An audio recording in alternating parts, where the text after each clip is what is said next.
since its beginnings attentive to justice.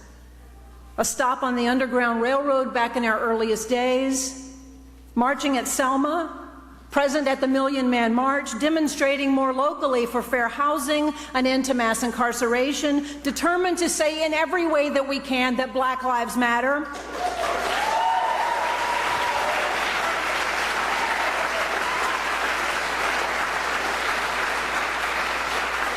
Since the 1950s, the flag of humanity has been our calling card, reminding us and others that we are in it together. In recent decades, we have engaged with and been chastised for our work toward marriage equality, for our LGBT rights, boldly and proudly including the T.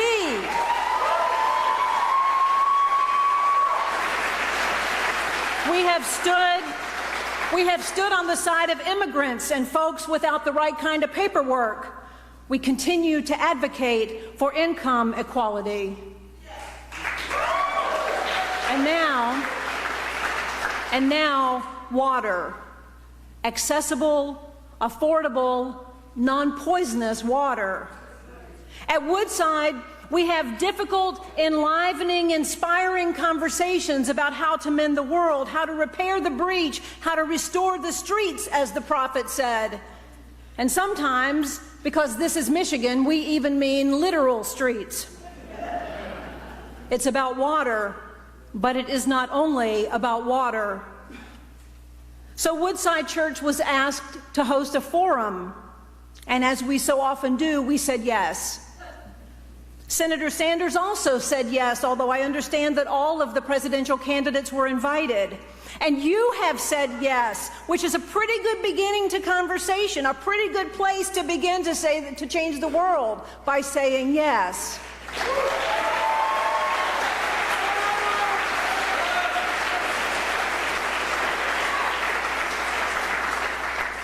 Woodside is happy to be a partner when we can, a catalyst when we can, an irritant when we can, to move us along a path toward world mending. So we'll talk today about lead and water and maybe some other stuff too, as we together look for ways to live up to the grand imagination of our better spirits. So on behalf of Woodside Church, welcome. Welcome to you, our friends and neighbors. Welcome to you, our colleagues in the media, to our new friends in the Secret Service, to Senator Sanders, such a great staff. Welcome. We say it every Sunday morning. No matter who you are or what your story, you are welcome at Woodside Church. Thank you.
Greetings, everyone. Welcome to Flint, Michigan. My name is Danielle Green, and I'm a lifelong resident of Flint. And like all citizens of Flint, I have been affected by the water crisis. This crisis had a major impact on the community and my family personally. Not only am I a mother of 3 beautiful daughters who have been exposed to the poison water, my 64-year-old mother, who was recovering from heart surgery, received an infection from her bath water. It breaks my heart to know that in a country like America, our elderly, our children, and our grandchildren cannot count on basic government services to do simple things like take a bath, drink a glass of water after school, or cook a healthy meal. I hope today's session will be the beginning of a conversation to discuss the short and long-term effects of how this crisis has impacted Flint, and an opportunity to discuss how we move forward, not only to provide temporary needs for the residents, but more importantly, developing long-term solutions by fixing the pipes to sustain Flint in the future.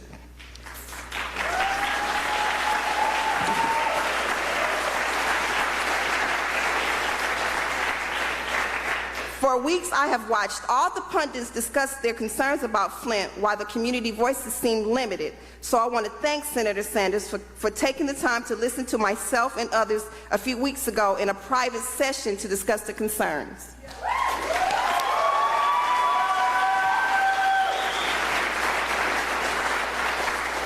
I am proud to say that based on that meeting, I will be voting for Senator Sanders.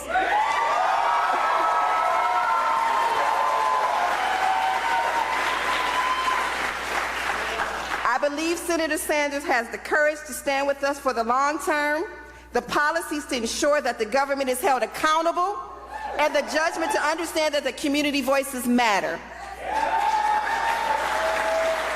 With that, again, welcome Senator Bernie Sanders, and thank you to all the panelists for taking the time to join us.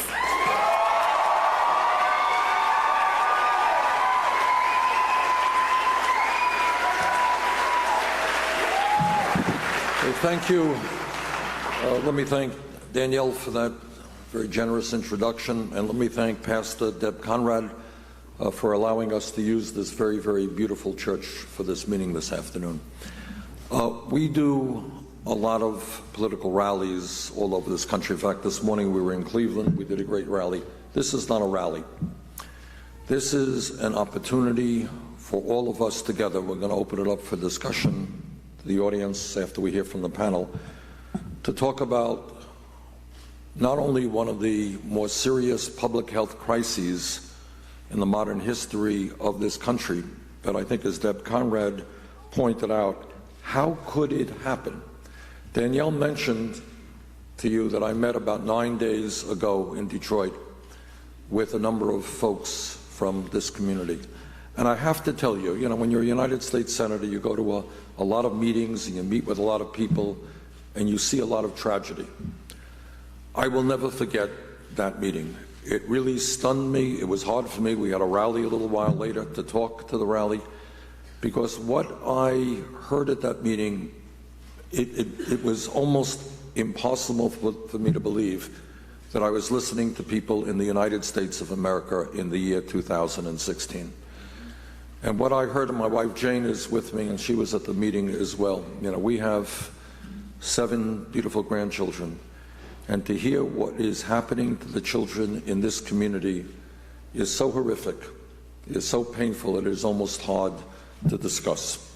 But that's what we're going to do today, because I think that unless we have the courage to look at the truth, unless we have the courage to face reality, it is hard for us as a community or as a nation to go forward.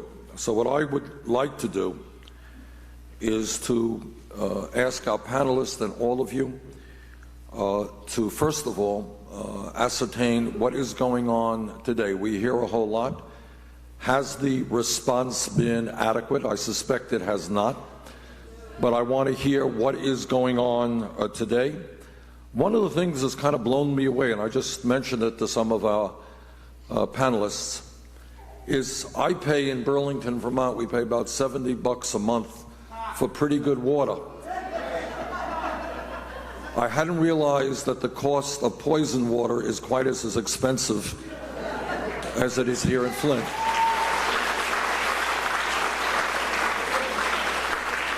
So am I right? I mean, are people here paying $150 a month or more for water? Why are you paying for the privilege of having poisoned water? All right. I mean, we'll discuss that in a while, but I don't know that people should be paying to have water that makes them sick.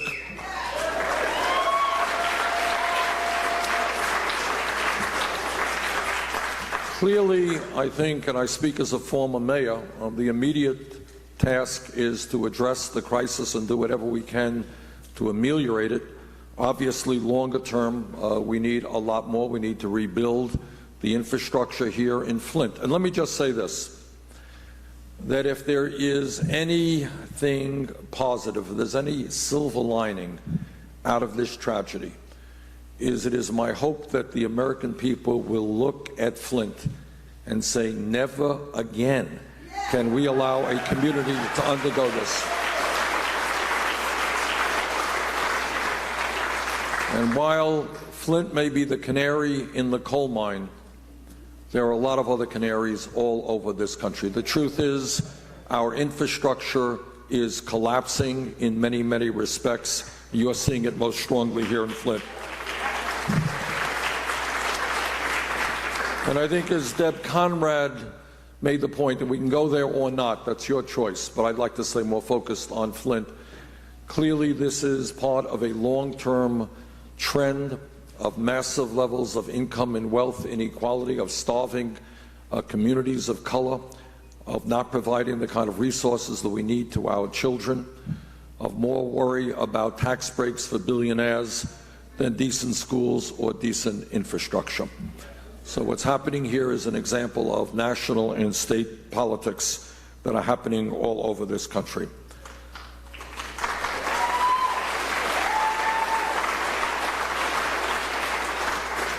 So let me just thank all of our panelists, and we'll begin the discussion. And after the panelists are through, and we'll open it up to your questions and comments. But once again, thank you very much for being here.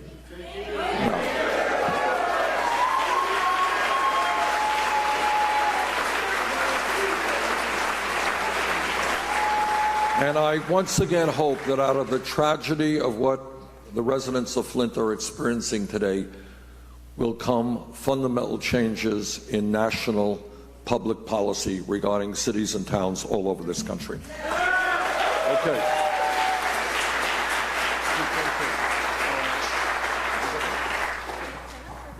Whatever you want. Hi.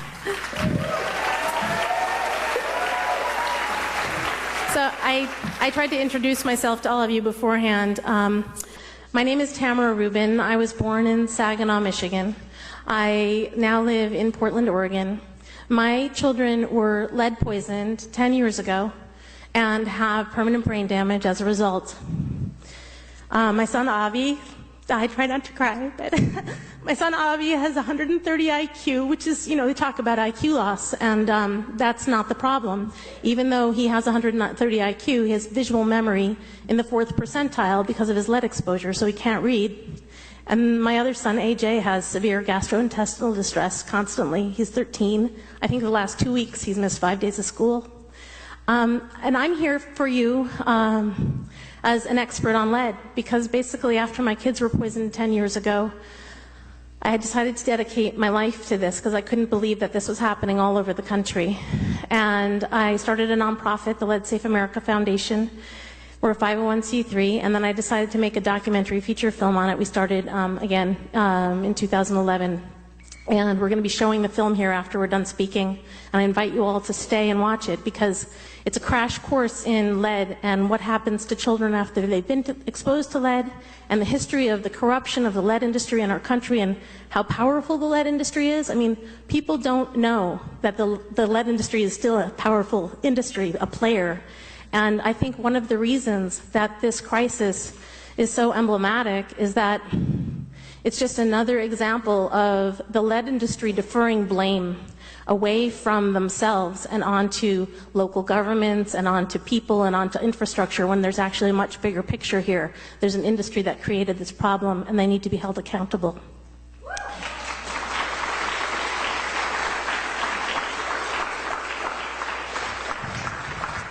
So I hope that you'll stay for the film and I can answer any questions about lead. I also have a few other experts here in the audience and several other mothers of lead-poisoned children that you'll be speaking with later. Thank you very much for having me.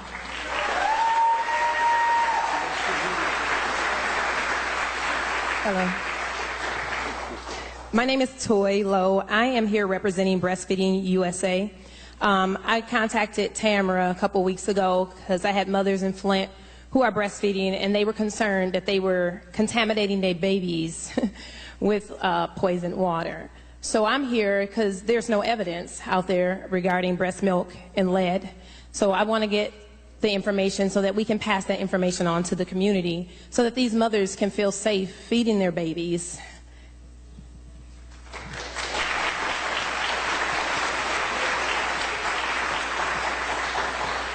Good afternoon. I'm Dan Reyes, president of UAW Local 599.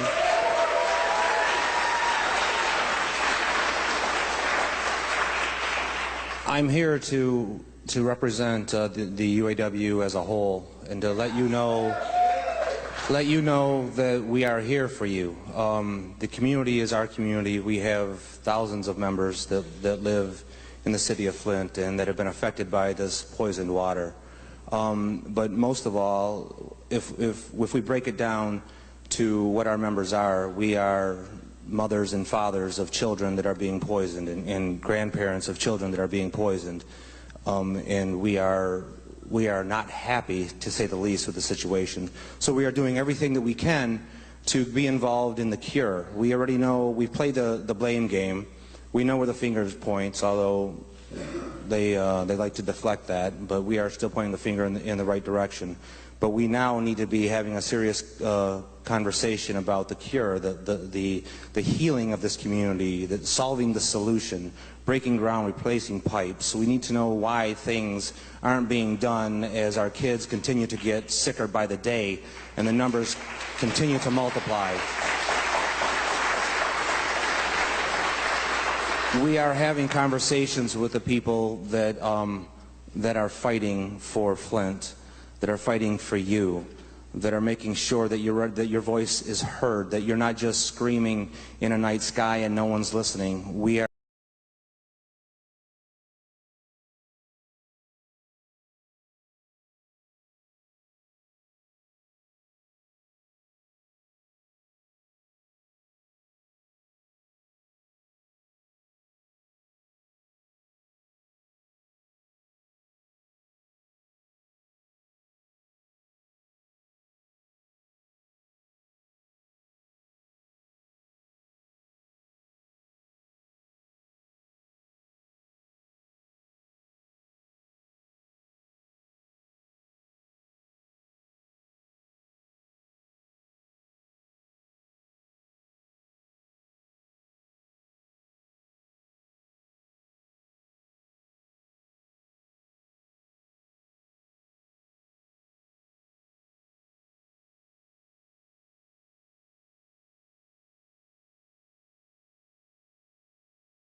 our message to $100 a month for water that you cannot drink?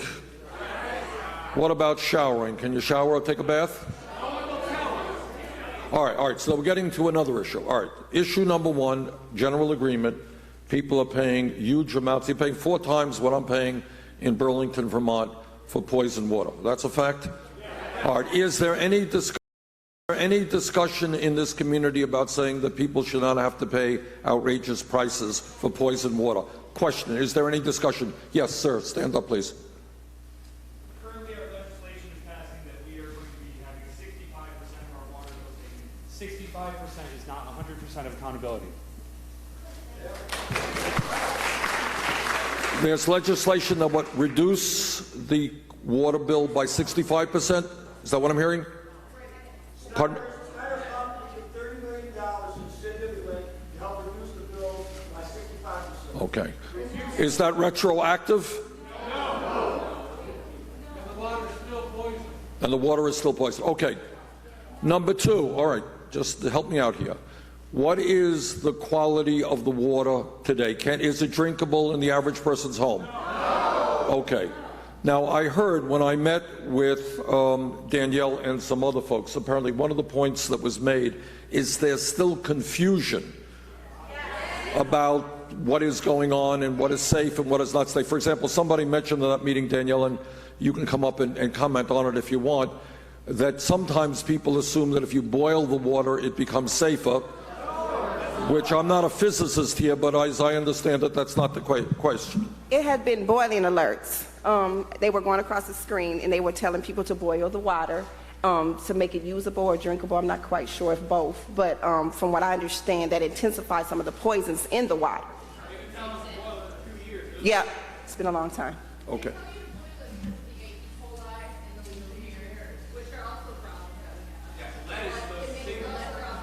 So there is still now lack of certainty, or I am hearing that boiling it is a bad idea. Is that what I'm hearing? Yes. Okay, but do people know that? No. All right, so first of all, at the very least, it would seem to me, again, I speak as a former mayor here, is you got to get information out to people as to what they should be doing and what they should not be doing, all right? And then, Danielle, I also recall that you have an immigrant population, non-English speaking population, or even more in the dark than other people. Is that right? I think so. Yeah. I get, through my nonprofit, I always get questions about people. I can't speak another language, unfortunately, so I try to refer them to somebody who can help them. Right. So we get questions about that all the time. Okay. All right. So help me out here. If I am living in an average home here in Flint and I want to take a shower, I want to take a bath, what happens?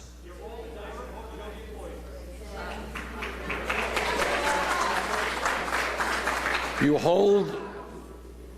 flip the dice and you hope you don't get poison. Is that what's going on? Okay, what are we doing? Do I understand that water is now being distributed this way? So if I want to take a bath, that's a lot of these things, yes? Is there any water buffaloes coming into the town? Why is that? All right, hold on, raise your hand. Let's get some answers here. And anybody on the panel wants to... I would like to just say... You can use the mic if you want to. Sorry, this is fine. So I just took a bath here the other day in Flint, about 10 days ago when I stayed in my hotel, and my skin was burning afterwards. And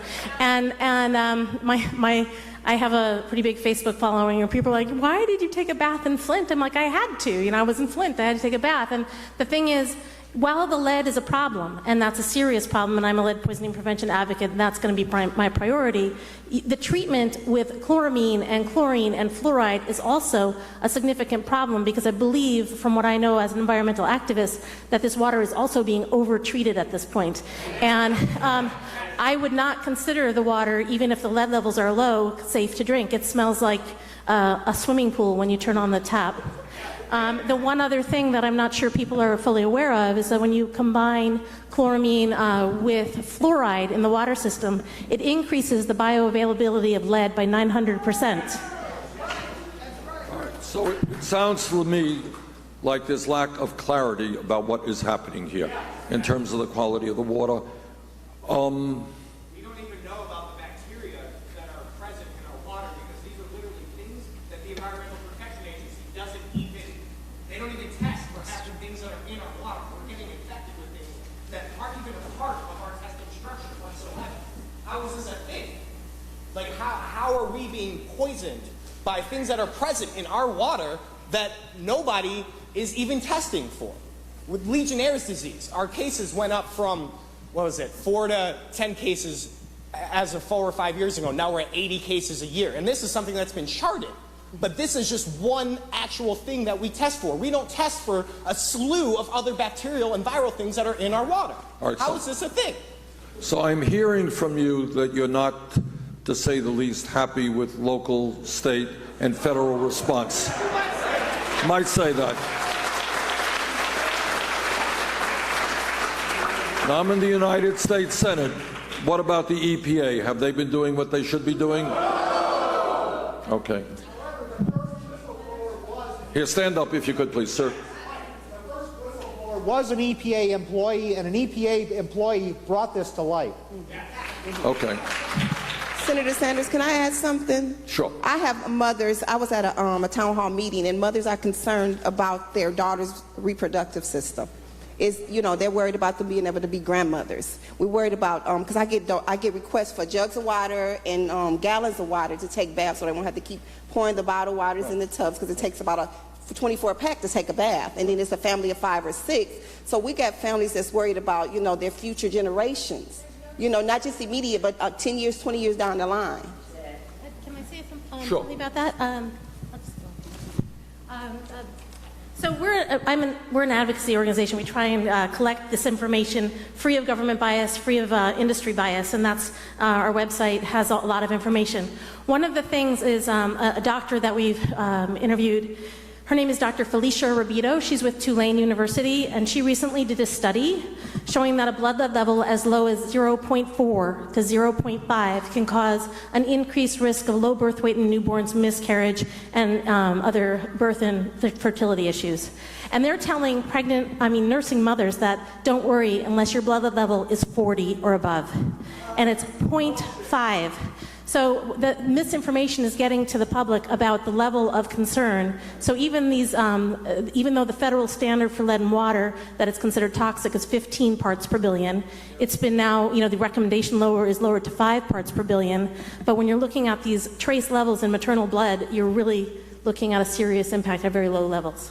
Let me ask this question. I know this, what broke my heart 9 days ago, and it's really one of the most, horrific statements I've ever heard. We had a woman in the meeting who talked about, Danielle, you remember this, a bright young daughter that she has, who's doing really well in school, outgoing, and she has noticed, correct me if I'm wrong here, but she has noticed in the last 2 years a significant deterioration of the intellectual capabilities of that child. Is that right? Yes, sir, Senator. I know her daughter personally. She was an honor roll student. In the last 2 years, they couldn't figure out what was going on with her. Her grades were dropping, her attention span was shortening, and now they have her in special education classes. And she has tested positive for lead poisoning. So in other words, what this mother observed, and can you imagine, well, that's what I want to talk for a moment about, a mother watching her very bright, outgoing young girl deteriorating intellectually, and now I think is in a class for special ed. Yes, sir. Short-term memory and so forth problems. What are we observing in the community? Are we seeing things like this? Who wants to talk a little bit about some of what we are seeing in the community? Senator? Yes, where's the hand? Nakia. Yes, ma'am. Where's, I don't see you. Right Raise here. your hand, Nakia. Okay. Yep, please. Your name, please? Yes, my name is Nakia Wakes, and I'm a resident here in Flint, Michigan. Nakia, if you could turn around so that everybody can see it. Me and my children has had a major impact. I lost twins in July of 2015 due to being poisoned. Both of my kids have tested positive for high levels of lead. My son has been suspended 56 times this year in school. He's in the 1st grade, and he doesn't even want to attend school anymore. So this is a real problem here in Flint, and I would like to know, after this President Ken's campaign, what would you do to help us here in Flint? Okay. I'm happy to try to answer that, but let me get back to it. Do you attribute your son's behavior to the poisoning that he's experienced?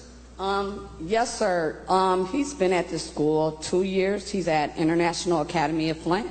Last year, he was suspended 1 time. Like I said, this year, since the exposure of my son's lead, he has been suspended 56 times. I feel like they're going to fail my son because, he's been out of school. And I took the paperwork to the school that he's been affected by this lead. And they're saying that, the lead can cause behavioral problems, right, which I'm seeing, I'm and that's seeing what you're seeing home. In your son right now. Yes, and I know that it's an effect from him being affected by the lead. Okay. Well, thank you for having the courage to stand up and tell us your reality. Okay.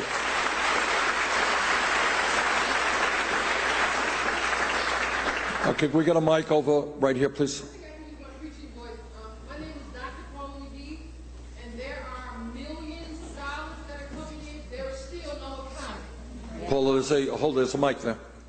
There is still no accounting. And we have reappealed the emergency manager law but our governor, and I'm not going to call him out of his name because I'm trying to use civil discourse, but every time we make a statement, a political statement as a community, he can change the laws. And the laws do not apply to him, including the Federal Information Act. He has exempted himself from all of the democratic view. And to give you just an idea of what's happening in this community, we have millions of dollars coming in, and we have people from other cities who are coming in with more water than his people are giving to people.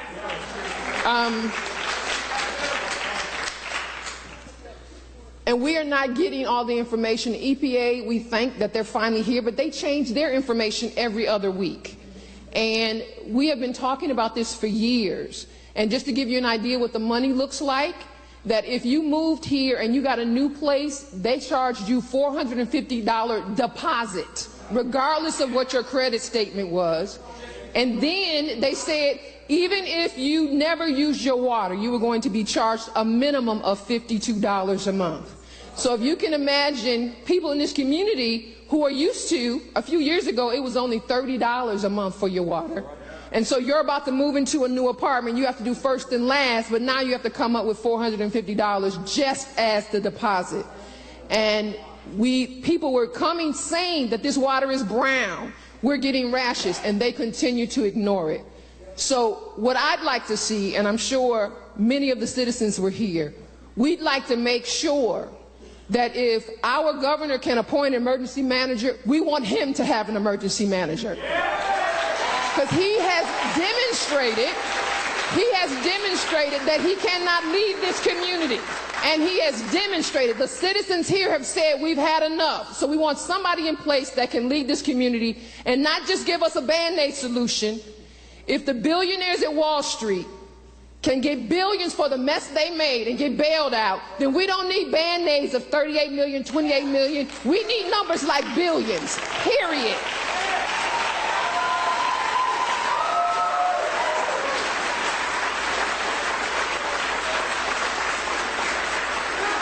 Okay. Other comments? Simply, straightforwardly, what's going on in the community? What are we seeing with our own eyes? Woman right there. Yes, ma'am. Please stand up. Hi, my name's Allie. I'm a resident of Davison, which is about 10 minutes out, and I'm a member of the Flint Youth Ballet, so I'm around lots of my peers that live in Flint. And it's heartbreaking to see some of my best friends go through this water crisis, to go home and not be able to shower or just drink water. See my younger students tell me, my family can't afford to go out and buy water bottles, and now it's starting to affect our car payments, and we're so focused on the water. And now my mom is a nurse anesthetist. She works at McLaren Flint. She didn't know what was going on at the hospital, and now people aren't trusting her. So I want answers. I want to know why my mom's getting blamed when she didn't know anything. I want to know why my peers can't even go home and drink and shower. Good. Thank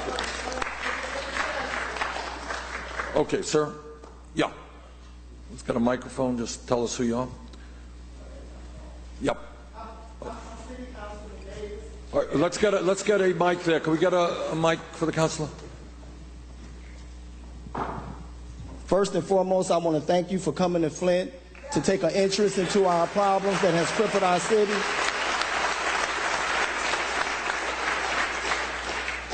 I wanted to say something at first, but when the lady made a statement, the young lady, I want to make a statement to that, if I may, but it's going to educate you as well. For the last 30 years, this city has had $9 billion come through this city. $9 billion. We was the first industrialized city, third economically in the nation, predicated and profounded on General Motors. General Motors left. We are considered today the second poorest city in the nation. We have 42% of the people that live in this city are in poverty. We have 40% of the people that live in this city read below a 6th grade level. And we got almost 40% of the people that live in this city has felonies on their record. This problem that we're suffering from right now, I have to be honest with you. It's a genocide that is attacking the low, moderate income people who are considered poor on all ethnic groups, from white, Hispanics, Chinese, however many it is.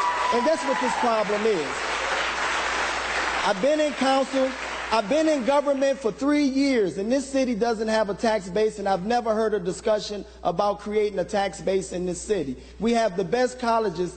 Kettering is one of the best engineer schools in this country, and people come from all over the country to go to this school, and I know that the plot is to turn this city into a college city and run the low, moderate income people out of here. Our water bills is $140, $150 a year, but what people is not explaining to you is when you're not able to pay that water bill, it goes on your property taxes, and you lose your home. I paid $1,000 last week so my home would not be taken, and it was a water lien that I could not pay some time ago, 3 years ago, and I just paid it so I wouldn't lose my home. And that's what this problem is, and I want to explain that to you, young lady. Now let's get to the resolution, Mr. Sanders, the resolution to this problem. It's a $1.6 billion issue that we're suffering from. We haven't came up with a plan to figure out how much we need at the minimum level to get the ball rolling. Bottled water, eventually it's going to cease. When national media stop looking at Flint, everybody's going to leave us alone. The governor asked for a declaration, a disaster declaration. The mayor asked for a state of emergency. It's word verbiage. The president wouldn't give us the disaster declaration because he said it wasn't a natural disaster. That's word verbiage. It's just word semantics. The way that you get it, and you can help us, Senator, we have to word it in a way that we can look at it as a natural. Water is a natural resource. Body is comprised of 70-75% water. You can go without food, but you can't go without water. People are dying from Legionnaire. How much do we have to say in order to declare this a disaster? But that we can get the money that New Orleans got and move this city forward. Thank you very much. Councilman Juan Davis. Let me just say this to you, and let me respond to the councilor. It seems to me that if the city does not have the resources, if the state does not have the willingness, then in fact the federal government has to acknowledge this is an emergency situation and act accordingly. If we are looking at children being poisoned and perhaps suffering irreversible brain damage, if that is not an emergency, I just don't know what an emergency is. Now, the other thing, you talk about the impact, and other folks have as well, this leading to this, possible losing your house because you can't afford a high water bill. Let me guess that the value of housing in Flint is not doing terribly good lately. Is that a fair guess? So your property taxes are going to go down and your ability to fund city government. And not too many people, I suspect, are knocking on the door right now to try to move into Flint. Is that a fair statement? In 2014, this city has averaged $54 billion in revenue share that this governor refuses to give us. And that was in 2014. So I know it has went higher. And this revenue share would have not, if we would have got our revenue share, one, we would not have been held under the emergency management law. Two, we would have been a vibrant city. Three, we probably would suffer through the problems we're suffering now because local government officials would have been in office and we wouldn't have made these decisions to go to the Flint River. Right. Okay, thank you. Okay. Okay, I want to stay on. I want to get an understanding, and I'd like America to get an understanding of what we are seeing in this community with our own eyes. Who wants to talk to that? I see a hand right there. Yes, ma'am. Let's get our mic. So I am a volunteer at the Autism Support and Resource Center. I'm a volunteer at the Autism Support and Resource Center in Genesee County, and we have kids coming in who, I mean, we don't just have kids who have autism, but we've seen an increase in kids who just, they have behavior problems and we don't know what's wrong. And so we have those children coming in. I just want to point out that we throw around all these terms like brain damage, and can you imagine being a 10-year-old kid? Like, these kids are aware of what's going on for some part.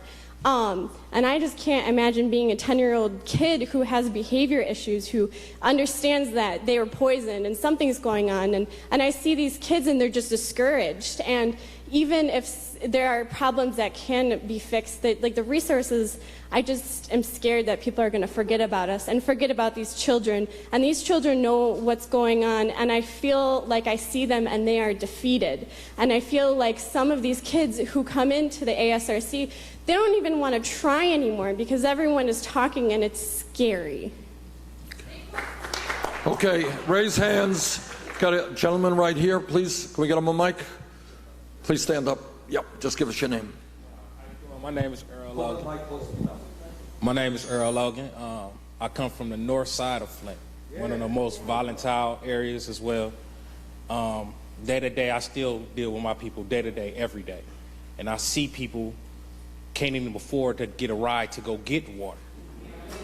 And that is a hardship for my family as well. When I see people who forced to really drink water because they thirsty, and they forced to drink out of their home, or they tell us we can't shower and bath, and you charge us for death. You charging us to drink death some way, because from my understanding, I heard that lead gets in your body and remains there. And that was new to me, and it can be passed down to your children through. So my question is here, that even through the bottled water, it's helpful, but it's not a solution for us. It's like a way just to pacify us, to not hold on before we deal with the solution. And it comes to water, the lead pipes. I'm like, how did this get this far for a whole city, which was over 100,000 people once upon a time? And I see the shrinkage. Is it a plan to shrink Flint, shrink the north side, shrink this? That's how my personal opinion on it. But the bottled water is not, it's helpful, but it's not a solution, because there has been bottled water that has tested positive for lead, that I personally tested in my home, who I was giving to my children. Let me ask you a question. Let me just try to, a lot of people have a lot of ideas, and I want to hear them all, but I want to pick up on the gentleman's point and just ask this question. I understand that they are distributing filters around the city. Are those filters doing any good? No! All right, who wants to talk about filters? All right, yes. Okay, so my name is Blair Davis. I'm a student here at the University of Michigan, Flint, and have been for 2 years. What I've been hearing about these filters is that sometimes they don't even filter out what's in the water. They don't even work. It's, again, to pacify us. And if this were to happen in Lansing or any other richer city, it would have been done years ago. But no, it's been taking years to even address the water problems here in Flint. The filters don't even work. Okay. And it angers me. All right, who wants to talk another word about filters? Gentleman right here, sir. Yes, right here. My name is Donald Harvin. No relation to that other Donald. How many people in here use a filter? Raise your hand. How many of you people know that if you run hot water through that filter, it will destroy that filter and no longer be effective? A lot of these people know that, but when they give these people these filters, they don't tell them that if you run hot water through it, and I've seen the video clips on the news of people washing their dishes running hot water through these filters, which destroys the filter. It's no longer effective. It's just something to make the politicians feel good. We'll give them some bottled water. Let me ask you this question. How do you do your dishes if you don't have hot water? You have to use them. I have a dishwasher, but the quality of the water is such that it is destroying the dishwasher. It starts to corrode. You have no choice. You have to take a shower. You have to wash your dishes. The only solution is replacing the pipes, giving us good quality water, and not giving us bottled waters and filters, and then saying, we've helped you out, everything's okay. Senator, I'd like to speak on the bottled water. Oh, yeah. Dan? Okay, one, Dan. Okay, so the brother over here said that the bottled water is healthy. There's several different types of bottled water. There's distilled water, there's spring water, there's purified water. Okay, purified water, when ingested at long periods of time as your sole source of hydration, is bad for you. Okay, there's nothing in there. Purified water is empty. It's void of any nutrition, any minerals, anything. Even that purified water, if you look on your bottles, I see right there, the bottle you have, is that purified water? Okay. Purified water, yours is spring water. Okay, good. Spring water is okay. Purified water, even if it's fortified with traces of minerals for taste, is not enough to fortify your body. What purified water does is it strips as it passes through your body, it pulls out the minerals that are essential for you for good health and takes it with it. Okay, so when you get rid of the water, you're getting rid of the minerals. So what you need to do, and for long-term use of purified water, long-term use by definition for purified water is about 3 weeks. Okay, if it's the sole purpose, if it's the sole source of hydration for you. So you need to be taking some sort of a supplement. All right, let me ask you this, what I don't quite understand. Maybe I'm missing a point here. But when you have water emergencies around the country, what I usually see is water buffaloes, large tanks of water. But we're not seeing them in Flint at all. I mean, it takes a lot of these things to do a bath, correct? All right, who wants to speak to that issue? All right, I got a woman right here. Yep, get her a mic. Hi, my name is Desiree Duell. I'm a community artist and activist, a member of Flint Rising. The response has been totally inadequate from the state government. It is the activist groups that have translated information into Spanish and Arabic. It is the activist groups that actually know where the distribution sites. It is the activist groups that have canvassed all over the city, making sure that people get their information, that have done the billboards. It is the activist groups that have done all this work, and the response by the government, especially the state, has been zero. And we continue to do this as we are sick and we are poor. I am also a single mother who lives below the poverty line, and so are all of the people that are working in these groups. We are not getting paid for this work, and yet we continue to be victimized by having to help and heal our own community when the state is not fulfilling the response that is needed. Okay, get the gentleman a microphone. Get the gentleman a microphone. Hi, my name's Aaron Stevens. I actually traveled here from Lansing to come see you. So I'd actually like to address two different points. One is the water buffalo tank issue. So I'm a student at Michigan State, and for a while now I've been organizing, like helping send relief effort here, getting bottled water drives going. Like several of the, maybe more of the social fraternities you see really bad in the news, they actually have been organizing some good things, and that's a good, you know, baby step in the right direction. What I have understood about the water buffalo issue, and I've like called people in government about this and like tried to get information so we could get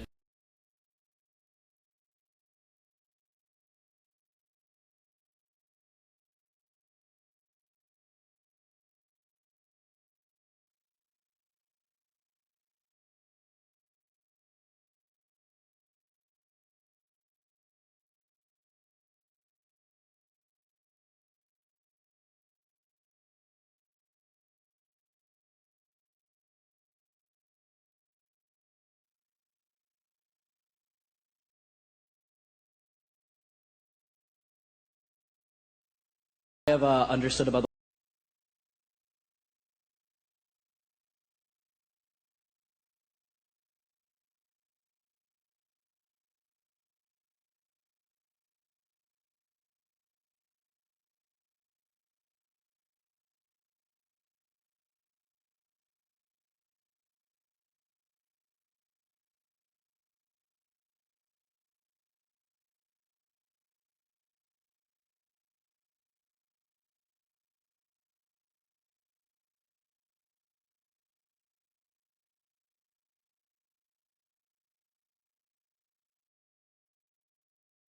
We're not microphone.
Reacted, and it's the plant that I work in. The plant reacted to the, it was rusting the engines that we build, okay? Had nothing.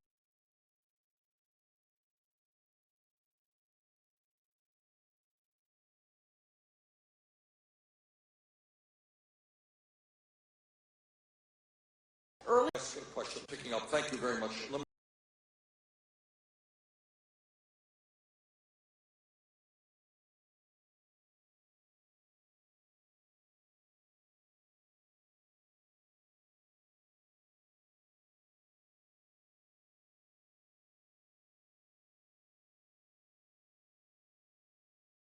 General Motors reacted, and it's the plant that I work in.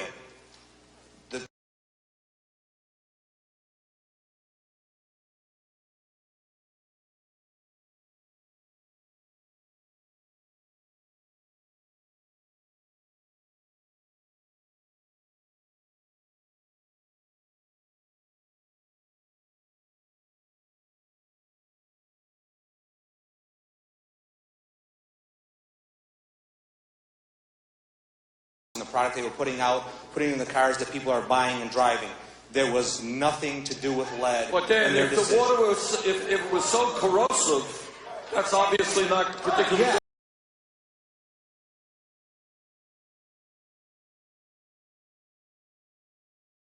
It's addressed, but exactly, yes. That's absolutely true. But if we're talking about lead poisoning and not chemicals in the water, there's chemicals in water all across this country. So let's not confuse the two issues. There's a lead problem in the city of Flint. There's a lead problem and it's killing our kids. Okay. Yeah, gentleman right there. Yes, sir. Yeah, right there. Yeah, you. I'm sorry, ma'am. Stand up. Yeah, sorry. Yeah, there's a bunch of stuff I want to speak to, but to keep it on track, I'm a resident of Flint, and I also work at the University of Michigan, Flint. And in terms of General Motors knowing what they knew, it's not about lead. It's not just about lead. It's about a bunch of other things that have been in our water. And when we first had the switch over to the water, we wanted to know exactly what was in the water. and we had FOIA requests, and we made them through the ACLU, and this is where Kurt Guyette came in with his investigative reporting. And we were denied the FOIA requests. Absolutely just refused to submit to the FOIA requests, and it took us over a year and a half to get that information, which is why it's coming out now. So we're finally getting the information about what was exactly in the water. It wasn't lead. We didn't even know that lead was necessarily a problem, but we knew it was a problem that GM did not want to use our water. We didn't want to use the water either. And so what we need, one of the components that we need, is to have a Department of Justice investigation into Snyder, because there are more ties. His wife has ties with Nestle. She's a spokesperson for Nestle, and that's correct. A lot of the water relief has been going to the Nestle Corporation, so a lot of the money is getting funneled to Nestle.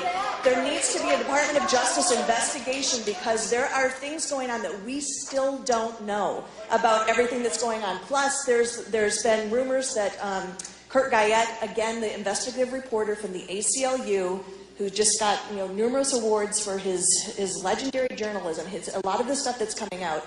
He's starting to look at the documentation from these FOIA requests that are finally getting submitted after years of demanding accountability. We're finally combing through all of these emails and these things that are coming out of the FOIA requests, and now there's suspicion that there's linked to the fracking industry. So this goes deeper, and there's more corruption, and we need to have agencies, not the agencies that are in charge, to investigate themselves. We don't need the foxes, investigating who's getting into the chicken coop, because we know. So we need an outside agency. We need it from high above, because this is corruption on the state level, and we want the information, and we do not have it. So it sounds to me like people would like to see a Department of Justice investigation. Absolutely. All right. What I want to do now. I know people want to talk, but we have a limited amount of time. This is what I want to propose and throw out to you now. I want this right now. If you had federal, state, and local government responding to the needs of the people of Flint, what would happen now? What would you like to see? Hold on. Raise your hand, ma'am, right here. Get her a mic. Okay, here's your mic coming. Just hold it close to your mouth. What I want to see, what I think the community wants to see, is accountability. We're sick and tired of hearing people say, well, they didn't listen, and well, gee, it wasn't my fault, it was their fault. It's about time somebody was held accountable for this and had their feet to the fire while they're actually providing us with some help. Okay, what kind of help is needed? What is the course of action you would like? Gentleman over there, yes. Let's got a mic over there.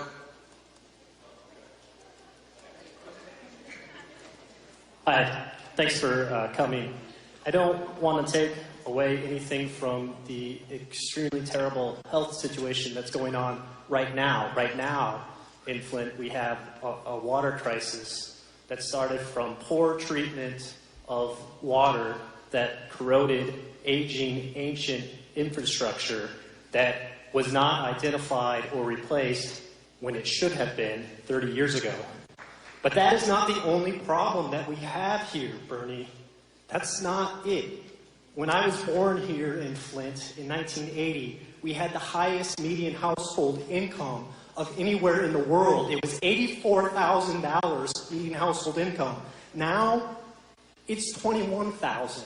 We are the second poorest city in the country. 41% of our residents live below the federal poverty line, and as you know, you get close to that level, and you're already destitute.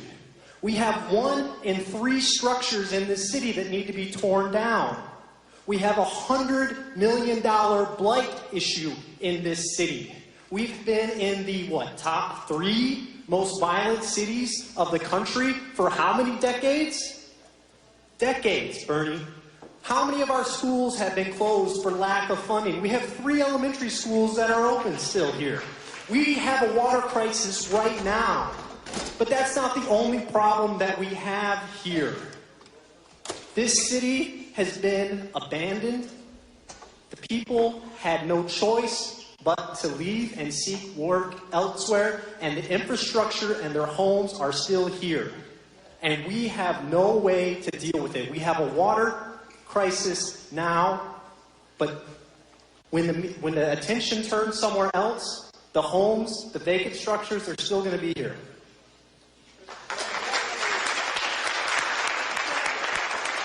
I just wanted to pick up on your very cogent statement.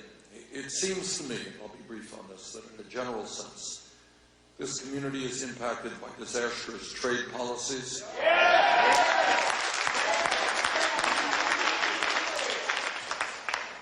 And I can tell you that as somebody who voted against NAFTA and CAFTA and TNCR.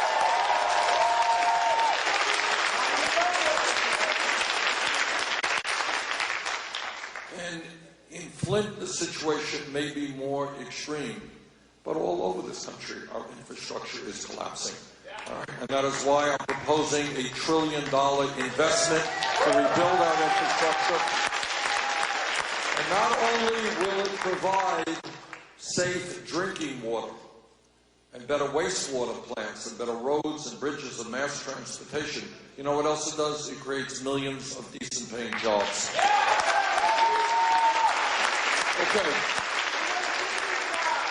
Okay, I got a hand over the gentleman in the blue shirt. Thank you, Senator. My name's John Gleason, Genesee County Clerk. I want to thank you for being here. I want you to just think about this date, September 14th, 2014. There was a letter from my desk.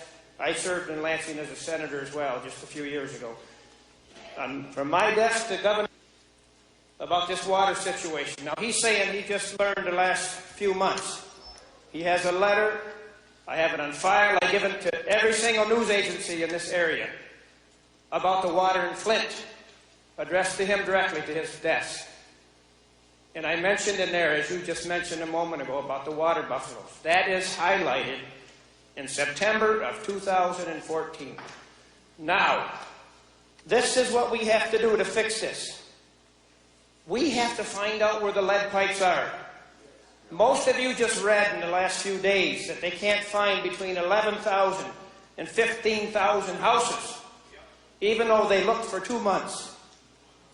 What we need, Senator, we need you to take this back to Washington. You must invest. You must invest in software. Whether it's in Burlington or Flint, Michigan, this old structure, we have to be able to retrieve the deeds and the titles and the easement for the water mains that were put in these ancient cities. As you as mayor would know well, we have those documents on file. I'm the Register of Deeds for this county. We must be able to retrieve the land documents. In Flint, Michigan, the last 2 months, they've gone through index cards. Right? That's what they went through, index cards for these properties.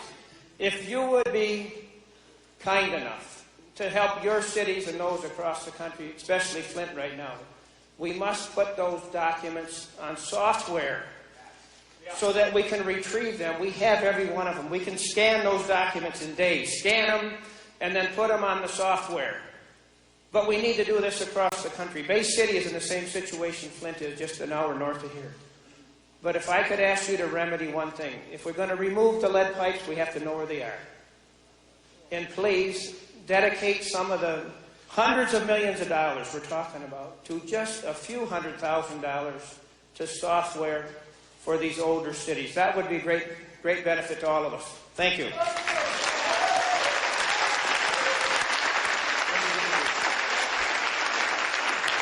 Okay, I see a hand over there. Can we get a mic? Stand up, please, ma'am. Yeah. Hi, my name is Sue Bailey, and my brother-in-law owned a water plant in Grand Rapids. So I just want to clarify something before everybody gets misinformation. It's actually distilled water that will take the minerals from your body and not purified water. I just double-checked with him again. He said it's not purified water perfect pH balance doesn't exist, but it is the distilled water that will take you, and I don't want people to have misinformation. So thank you. Okay, other comments? Yeah, I've got a woman right here, ma'am. Yep, stand up. I just wanted to point out, somebody has already mentioned the fact that Nestle's is very heavily involved in this, and the governor's wife is on the board. If you look at all the water that we're getting donated and people are buying all over to bring it here, it's either Nestle's water or Ice Mountain, which is owned by Nestle's, and Zephyr, which is also owned by Nestle's. This is a corporation that is making billions of dollars by stealing water from other communities and then selling it to people that need it because they're getting poisoned.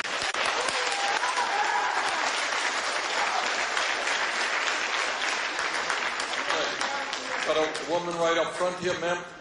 You want to? Yeah. Here, get the mic. Turn around. You were asking about solutions to the water crisis, and I think it's a very long-term issue. It's going to play out for years to come. I think that while we are really concerned about lead pipes being replaced, we need to be concerned about the medical care of these children and adults. And I think also we need to be really concerned about the fact that our school systems are crumbling, and these kids are going to need special help when they get into the school systems and when they become adults, and it's going to take a toll on the city as a whole. The education, are they going to be able to get jobs? Are they going to be able to make money to afford things for the rest of their lives? This is going to be an issue. And I think while we think of solutions as lead pipes, we also need to think of solutions as we need to think about these humans that this is affecting. It's going to be a long-term issue. All right, thank you very much. What's your percent? Anna made a very good point. Some of the damage could well be lifelong, and people are going to need help lifelong. Let me ask you this question. Thank you, Anna, for raising it. What about health care response to this crisis? Who wants to speak about that? Is it adequate? All right, ma'am, Sandra, health care response to the crisis. Can you speak to that? Metcalf, and I met with the U.S. Surgeon General at Mount Carmel Baptist Church. I asked him about the safety of our blood supply, our organ donations. What if we've got a baby that's in Hurley and NICU, and that baby needs a blood transfusion? Are we going to give it tainted blood? Is it copper? Is it lead? Is it TTHMs? Is it nickel? Is it cambium? Is it any other thing that was in that nasty Flint River that they did not check for? What about the organs that have already been donated? The bones that are on ice? He didn't have an answer. He's got a team of 14 with him, the top doctors in the world. One of them is from the Department of Justice. DOJ is here, people. But what do we got? We don't have any pipes. We have no water buffaloes. I contacted Homeland Security when all this started. I asked for water buffaloes. We had our petition. And as soon as they flipped the switch to take us back to that nasty water, to get us off the Flint River to go back to Detroit, that was the end of that. There's been no response for your health care. There's no free blood tests for adults. We do not have a list of victims, and John Gleason knows that we have our registry. Would be very beneficial if we had software where we could get a list of our victims. ATDSR is here. The rashes, they sent in the ACE team. That's what happened about 7 days ago when I met with the U.S. Surgeon General. But this is scary. This is real. We've been neglected. I live in Burton, but I've been poisoned too. I have 30 family members. One of my little cousins, his level's at a 5.5. His little sister, she's a year old, she's at a 4.5. Behavioral problems. I've been to the doctors. I've been to the ERs. I've seen the burns. The doctor at Hamilton North Point had the nerve to tell us that, well, you got a rash. Talk to the health department about that. No. I told him I had no respect for him. And how dare him say that the rashes and the burns are not from that water. Yeah, gentlemen in the back there, we got a mic, stand up, yes, yeah.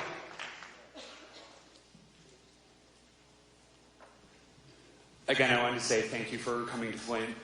Infrastructure is kind of your thing, so thank you very much for coming here. Senator Sanders, I wanted to ask you why our governor hasn't been arrested for poisoning us. Why hasn't he been held under accounts of terrorism or domestic terrorism? I have asked for his resignation. And I don't do this lightly. You know, people have political differences and you don't go around asking for somebody's resignation. But I think the dereliction of duty toward this community has been so extraordinary that I think in good conscience he should resign. I want to get back to the health issue. We stay on health for a moment. Is that, who wants to talk about? I see a hand back there. Ma'am? Yes, stand up, please. Yes. Can we get her a mic? Yeah, you got it. Okay. Yeah. My name's Yolanda. I have a family in Flint, and I have young family in Flint with little babies. My concern is these young mothers, these young parents aren't getting the seriousness of this. They're saying, oh, well, hey, and they're just, well, we'll deal with it later. We really need community places where they can go get these blood tests, where we've seen where they've run out of blood strips. They've had to close the offices. The lines were so long they couldn't handle all the people that wanted to get tested. They're not being tested. So we need organizations, we need community places where they can go and get tested and find out what the results are. And we need to touch base with these young parents that don't understand the seriousness of this. And how we do that, I don't know. All right, let me ask, just want to pick up on that point. What you're saying is there are a lot of people who are anxious, wonder what's going on, and they're not able to get the testing they need. Is that correct? That's right. Is that true? People agree with that? That's right. Okay.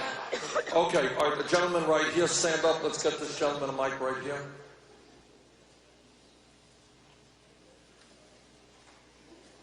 Hi, everyone. Thank you, Senator Sanders, for coming. I'm part of a group in Flint called the Flint Coalition Web. It's a bunch of activists in Flint.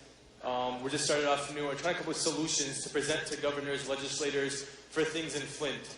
And we came up with 4 main points that we want to address. We've already addressed Congressman Kildee and some other people. I want to bring up Senator Sanders and the public as well. The first thing is the obvious, the pipes need to be changed. I mean, that's a no-brainer. The pipes need to change ASAP. It's not like tomorrow we'll do it, eventually we'll do it. No, today it needs to get done. That's the first thing. The second thing is we support Senator Peters and Sabinot and Congressman Kildee's proposal on financial support for Flint. So they put up something for $400 million. And the state said that they'd match that with $400 million, and then the federal government would give another $200 million, which would be $1 billion total for Flint. And we really ask for your support on that one, and to talk to them and get that money into Flint. The third one is an independent external auditor. So when that money actually comes in, we don't want the state taking charge of the money. We want some external organization to come in and make sure that the money gets passed through Flint. And people of Flint get that money.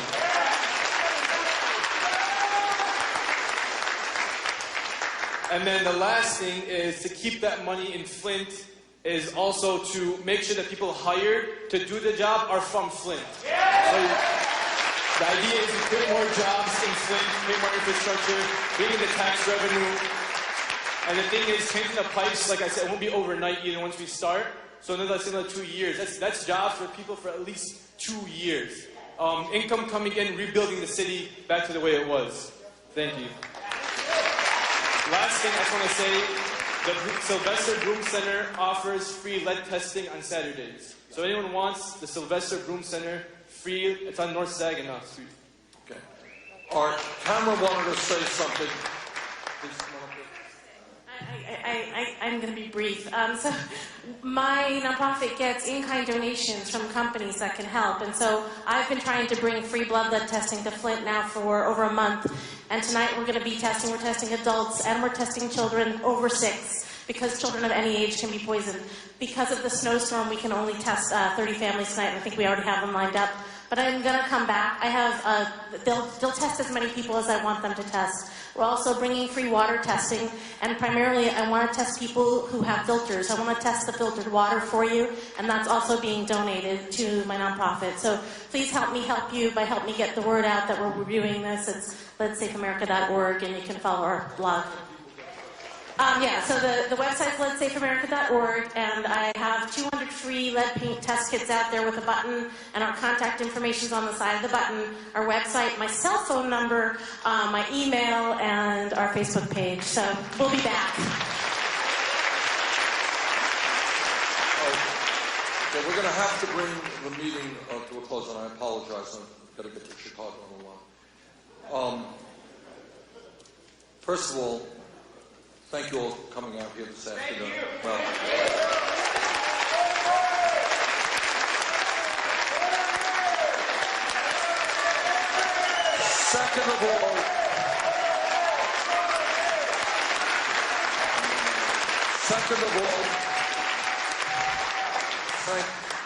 second of all, thank you for your courage. There are a lot of people when faced with this horrific situation would have kind of cleared out of town or given up. You are fighting back, and I applaud you for doing that. And the third thing is, what we have got to do is not only rebuild Flint, but we have, as a nation, got to get our priorities right. What is stunning, if we were a poor country, a desperately poor country, maybe we could understand this. This is the richest country in the history of the world.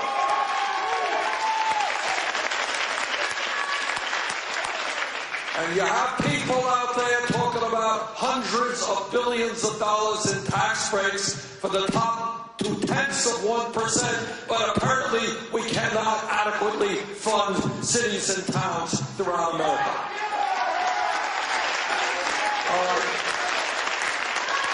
Flint can be a leader, and that's what you're doing in changing national priorities and saying that every city and every town in this country is entitled to a strong infrastructure, good health care, good educational opportunities for their kids, a good environment. If we get our priorities right, that's what we've got to do. Thank you all very much for coming out.